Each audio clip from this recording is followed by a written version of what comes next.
of temptation is impossible to overcome without intervention from God. Mark it down, you cannot handle temptation alone. Paul writes in 1 Corinthians, whatever's facing you is not uncommon to mankind. But, implication, if you submit to God, He will provide a way of escape that you may be able to bear. That is, if you reach that intersection in your life where you have to make a decision and you say, Lord, I want to do your will, He will mark a door. There's nothing very spiritual looking about hurling yourself toward it. You may be saving your life.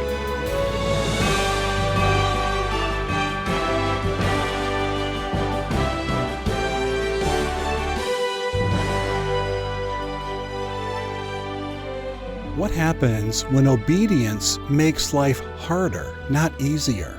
In this message, Stephen Davey walks you through two intertwined stories from 2 Kings 8.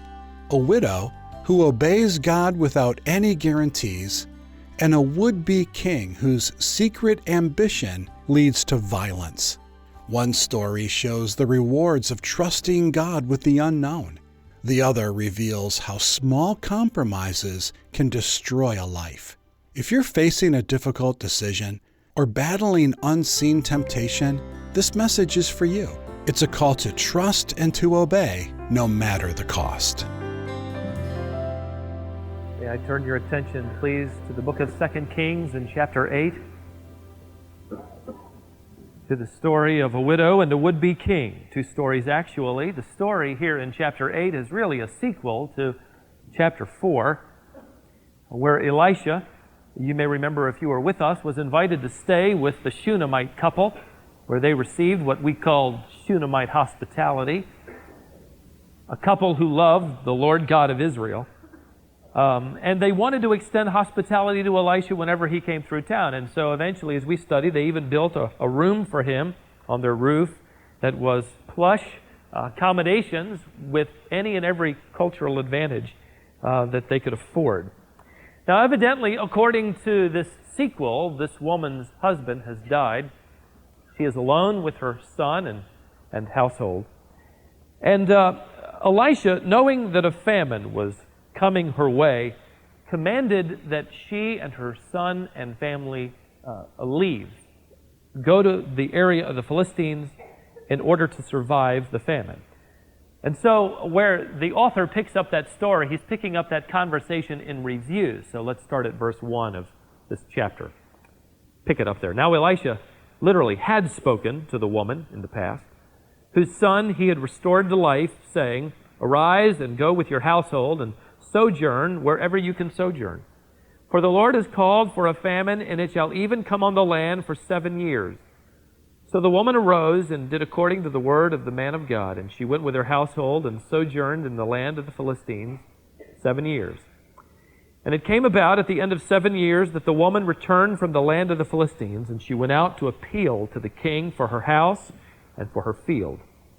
Now the king was talking with Gehazi, the servant of the man of God, saying, "Please relate to me all the great things that Elisha has done." Now, we have to stop there because as you've been with us in this study, that verse probably raises some questions in your mind as it did mine. You remember the story of Gehazi, who in chapter 5 is stricken with the leprosy of Naaman, and he ceases to be the servant of the man of God. The question is now, how can he be referred to years later as Elisha's servant? Good question. It mired me down for some time as I read more opinions that I care to share with you. But of all of the things that I researched, two thoughts or possibilities seem to make the most sense. Opinion number one says that basically this is not occurring in chronological order. And certainly Jeremiah and Ezra later in 1st and 2nd Chronicles did not put things in strict chronological order, much like if you've ever read the Gospels, maybe you've been somewhat confused, as the synoptics never really in strict chronological order gave us the stories of Christ's own life.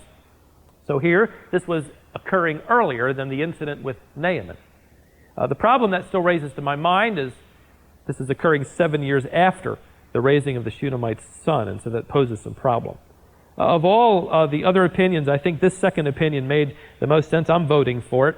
You can choose to disagree and be wrong, but it's based on the fact that Gehazi's role was one of the most prominent roles in in Israel's time. The servant of the man of God could inherit the role as the man of God. In fact, it happened already with Elisha. He had been the servant of the man of God, and he now became the leading prophet.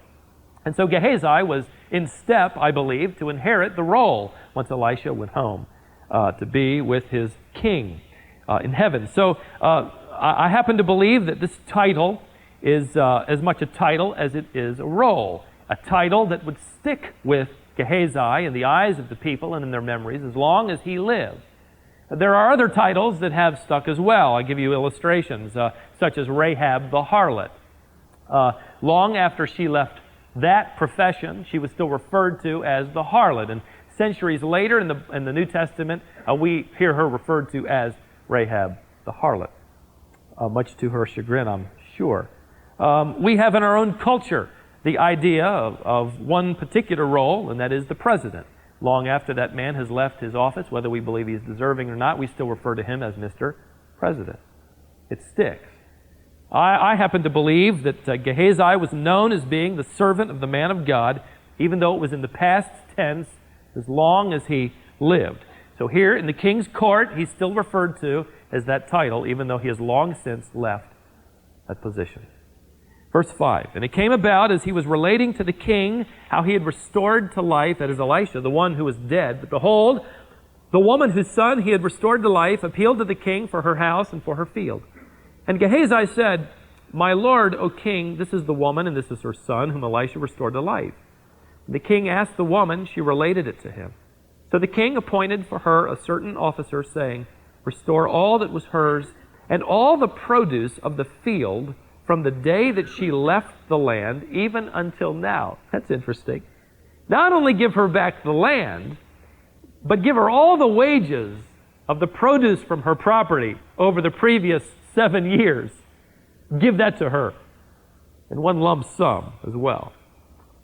Now, at first review, it's easy to overlook the tough times that this woman endured. We're given the silver lining in full view, and it's easy to forget the storm that has just swept through her life. And I fear that if we don't take some time to look at the storm, we really can't appreciate God's solution. Well, I want to suggest to you that the sequel to her biography really gives us some modern-day challenges. Let me give you 2 truths about tough times, and I'll relate it to her life as we work through this. If you have notes and you care to follow along, here's the first truth.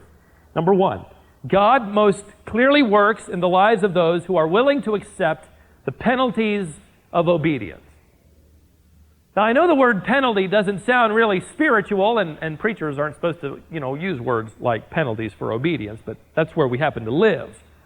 Don't overlook the fact that her obedience to the prophet brought the penalty of obedience. That is, it brought the storm. It brought tough, difficult times. Don't overlook the fact that obedience to the prophet would thrust her into the unknown. Would you look again at verse 1 as Elisha speaks to her? Arise and go with your household and sojourn, notice this, wherever you can. Thanks a lot. That's a big help. He never gives her a forwarding address. He never says, now listen, ma'am, I want you to leave here. I want you to go 5 miles and turn left and 4 more, turn right. There's somebody there waiting for you. No, he says, I want you to leave here with your son and go wherever you can. Wherever you can find a place to survive, live there. And so, by obeying that, it means stepping into the unknown. It means leaving her home. It means leaving her families. It means leaving her network. It means turning her back, perhaps forever, on the estate that she and her husband, who is now dead, had enjoyed, had built with their own hands. It meant going to a strange land that would never be inviting to this God-fearer. She will eventually land in the area the Philistines rule, in their fertile region. She will survive, but it would be an inhospitable place for her to survive. How do you raise this question in my mind as I studied? How do you determine the providence of God in your life? What is it in your life that has to occur before you say, wow, God is really at work in my life? It's triumphant times, not tough times. And yet this woman had God at work in her life, even though her times were now tough, difficult, challenging. Let me give you another truth that really rephrases the first one, just says it a different way. And it's this. The solutions of God are most often experienced by those willing to trust Him with a difficult future. The truth was, when this widow obeyed the prophet, she abandoned any and all hope of a secure future. Go out and live wherever you can. And there was never a promise. And then 7 years later, you can come back and I'll restore your home and 7 years' wages of all that your land produced. Well, who wouldn't go? The 7-year vacation. She had no guarantee. She was then, in effect, as it were, by obedience to the prophet, giving God the permission to make her life difficult. Have you ever done that? Have you ever been right in the middle of it, struggling with how God is at work in your life? Or maybe it seems that He's not at work at all, but you're surrounded by difficult, tough, challenging, oppressive times where you've had to reach the conclusion, either I am going to say, Lord, forget this, or Lord, you have, from a human standpoint, my permission to make my life tough. And now, 7 years later, here comes this woman with nothing but a thin prayer to ever hope of having her home returned, her estate given back to her again. Here's a woman whose home that she cherished, all the memories, her husband built it. I imagine maybe she went back. She undoubtedly saw it, knew it was standing, knew it was there. But when she drove back, she wasn't invited. In fact, I'm sure the people in there were rather intimidated that she had arrived back in the land and afraid she'd stake her claim. Or perhaps there were squatters on the property and they didn't know her. But I doubt she was able to go in and rummage through things and walk through. But maybe from a distance she looked at the estate and the home and she could see outlining that estate, that upper room that she and her husband had made for the prophet of God. And maybe her mind was filled with the memories of dinner conversations and happy times, the room where her son was restored to life, and all of that. And now there isn't a prayer that she'd ever get it back. You see, she had been willing to entrust a difficult future to God. And the only hope that she had was to personally talk to the king, the highest judge in the land. And maybe he would be unique. Maybe he would give rather than grasp this youngest son of Ahab and Jezebel. He had seen his father rip from Naboth the vineyard that he coveted. Why would this son ever give away property? She had only the remotest hope. But did you notice the timing of God as you moved to the solution that we came to so quickly? Just as she's walking past the palace guards into the courtroom of the king to stake her claim, to tell her story, Gehazi is in the middle of telling the story of this woman. Look back at verse 5 again. And it came about as Gehazi was relating to the king how Elisha had restored to life the one who was dead, that behold, look, the woman whose son he had restored to life appealed to the king for her house and for her field. And Gehazi said, My lord, O king, this is the woman. This is the son whom Elisha restored to life. Implied, we were just talking about you. I was just telling the king your story.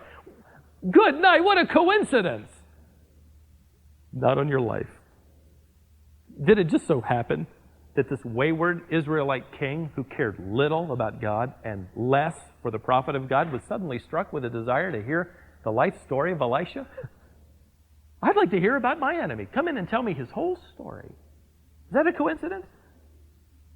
Was it a coincidence that Gehazi, the man who knew more about Elisha, was the one invited into the king's courtroom that day to tell the story? Did it just so happen on the day that Gehazi arrives that this woman comes to make her plea before the king?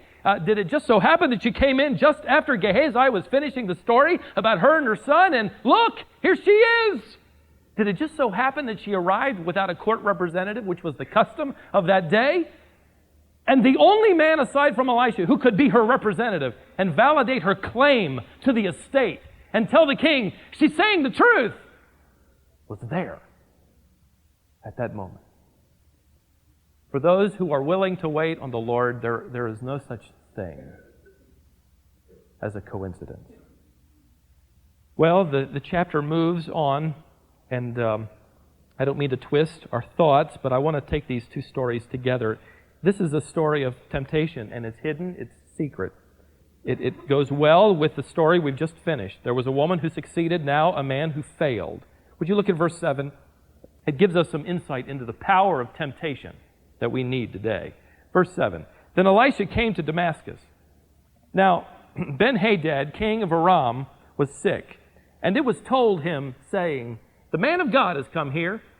And the king said to Hazael, Take a gift in your hand and go to meet the man of God and inquire of the Lord by him, saying, Will I recover from this sickness? It always fascinates me, by the way, to see people who have denied God throughout their whole lives upon their sickbed call for the man of God. Still happens today. So Hazael, verse 9, went to meet him and took a gift in his hand, and even every good thing of Damascus, 40 camels loads. They're loaded down. And he came and stood before him and said, Your son, Ben-Hadad, I imagine Elisha chuckled, my son, okay, king of Aram, has sent me to you, saying, Will I recover from this sickness? Then Elisha said to him, Go say to him, You shall surely recover, but the Lord has shown me that he will certainly die. Now, it's one thing to have one problem passage to deal with in a sermon. It's another thing to have two. Here's the second. At first glance, the verse is troublesome to me, and to you probably, as you've read it. It seems that Elisha told Hazael to report a lie. You're going to get well, O king, when in fact the king was going to die. Is Elisha telling him to lie? Well, as we work through this, I think you'll find the answer, as I did. Verse 11, And he, you need to write in the margin of your Bible here the word Elisha with he. And he, that is Elisha, fixed his gaze steadily on him until he, that is Hazael, was ashamed.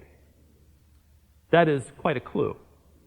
Elisha delivers his prophecy about the king's recovery. He will recover from this illness. He's not going to die from it, but he will die unexpectedly. He never says how the king will die. But after saying that to Hazael, he stares at him.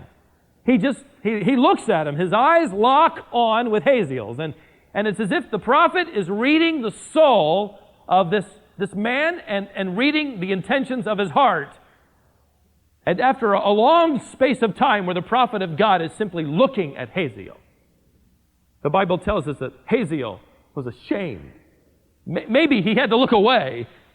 Maybe he shuffled his feet and was distracted by the birds or whistled or something. He could not keep looking at the prophet of God. That tells you that he was hiding something. He had a secret that no one knew. Then suddenly, in verse 11, of all things, Elisha begins to weep. What a scene. Elisha just breaks down, crying in front of this man. What's going on? Verse 12, And Hazael said, Why does my Lord weep? Then he answered, Because I know the evil that you will do to the sons of Israel. Their strongholds you will set on fire, their young men you will kill with the sword, and their little ones you will dash in pieces, and their women with child you will rip up. Then Hazael said, But what is your servant who is but a dog that he should do this great thing? And Elisha answered, and here's the key to understanding. The Lord has shown me that you will be king over Aram. Elisha never said, Hazael, you're going to murder the king and take his throne. But he did say, Hazael, the king is going to recover from his illness, but he is going to die. And then he stares at him until Hazael becomes ashamed. Elisha was reading the heart of this man who was at that very moment feigning loyalty to the king, but in his heart he was planning a coup attempt. He was feigning love and concern over the king who was sick, and yet he was thinking in his heart, now is the time to take the throne from this weak man. Now is the time to kill him, be rid of him. Now is the time for me to grasp the throne. And Elisha had read the intentions of his heart. Notice verse 15. And it came about on the morrow, that is, he couldn't hardly wait 24 hours, that he, Hazael, took the cover and dipped it in water and spread it on the king's face so that he died. And Hazael became king in his place. Now this is a clever assassination. The word cover in my translation is literally the word machber, which means to intertwine. It means woven. Many that I read believed it was a reference to the mosquito net that was held in place around the bed of a sick person to keep away the distracting mosquitoes and flies and other bugs. According to historians that I read, it was a common practice in that day to dip the net just before retiring in water and then hang it, and that would cool the air around the person who was lying upon their sickbed. What unbelievable treachery. Consider the steps downward for this man, who was at one point in time loyal. He had risen through the ranks as the confidant of the king. He was faithful. He was trustworthy. And now his life intersected with a man who could read his heart. Now his steps would not just be one or two gradually, but now he will go down that slippery slope into dishonesty and a terrible immorality. If you look at the steps once he meets the prophet, instead of repenting when the prophet pulls the mask off his heart, he defends it. He says, Who in the world do you think I am? A dog that I would take the lives of innocent people? He goes back to the king and delivers half a message. Then with his own bare hands, he takes the life of the king and he steals the throne. And through the rest of 2 Kings, we will discover Elisha's prophecy come true as Hazael becomes the most brutal enemy of Israel to date. There is a progression toward ungodliness. There is a progression toward godliness. I have given you in your notes 5 steps that have been adapted from Mayer's commentary on James. You ought to carefully study through them sometime, but I want you to notice the right-hand side, the steps to making the godly choice. When facing temptation, step number 1, actively resist under divine influence. Step number 2, the impulse that has been tempted visualizes the aspects of sin, where if you fail in sin, you will begin visualizing whatever that sin will do for you, whatever you will be able to get, touch, taste, or feel. Step number 3, if you would be godly, the will identifies with the conscience, that still small voice, and refuses to proceed. Step number 4, the virtuous choice is committed. There are 2 truths that I want to share with you. Truth number 1, the presence of temptation is inevitable in spite of fellowship with God. Maybe that's the surprising part. But it's never a matter of if. It's a matter of when. Doesn't matter if you have had your quiet time, if you are sharing your faith, if you are a testimony at work, you cannot ever avoid the presence of temptation. Hazael recoiled with horror at the thought that he would fall to the temptation of doing brutal things. He said, "Who do you think I am? Some dog that I would do that?" Well, he had not been that way, but he became that way. It started with a thought, I'd like to be king. And then it involved deceit, and then a life of deception, and ultimately murder. True for unbelievers, it's also true for believers. That's why Paul wrote that we are to beware, we are to be careful, we are to take heed while we stand, lest we fall. The point of that is, at the very point where you believe you are the strongest, beware. At the point where you are standing, be careful, because that is the point of attack. And what you think you would never be capable of doing at that point, that's where you will be attacked and tempted. Truth number 2, the power of temptation is impossible to overcome without intervention from God. Mark it down, you cannot handle temptation alone. It demands intervention from God. Paul writes in 1 Corinthians, whatever's facing you is not uncommon to mankind. It's not unique to you. But, implication, if you submit to God, He will provide a way of escape that you may be able to bear it. That is, if you reach that intersection in your life where you have to make a decision between your will and your conscience and the impulse, and you say, Lord, I want to do your will, He will mark a door with emergency escape. And it's there. And there's nothing really dignified about running for it. There's nothing very spiritual looking about just hurling yourself toward it. You may be saving your life. Cry out for the grace and the power and the intervention of God.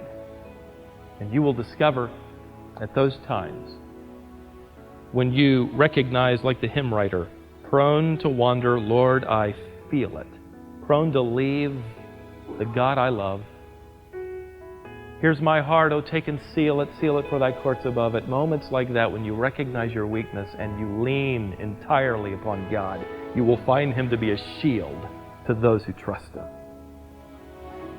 You will find Him to be a strong tower to those who are willing to run therein.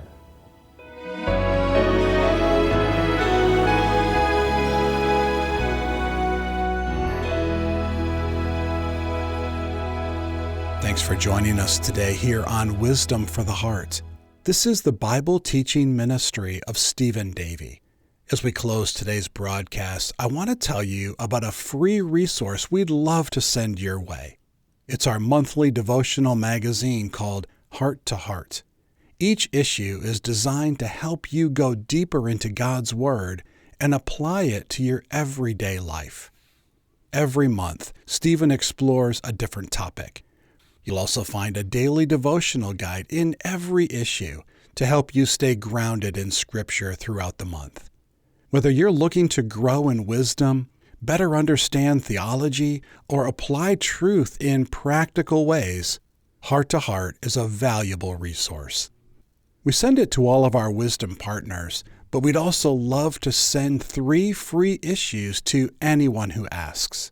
To request your free copies, just visit wisdomonline.org and look for the sign-up link on the home page, or give us a call at 866-48-BIBLE.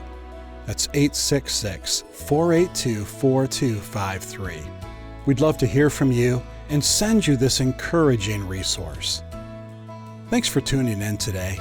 Join us back here next time for more Wisdom for the Heart with Stephen Davey.